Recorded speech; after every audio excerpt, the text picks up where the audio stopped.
Офицеры британской полиции арестовали вооруженного мужчину недалеко от офиса премьер-министра страны Терезы Мэй. Задержанного подозревают в подготовке нападения.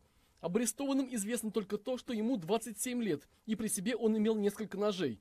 Подозреваемого остановили и досмотрели в рамках операции по поддержанию безопасности в районе правительственных зданий.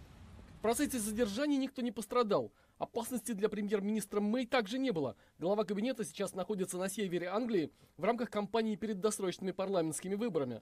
Арестованного мужчину поместили под стражу. Его обвинили в незаконном ношении оружия и намерении совершить теракт.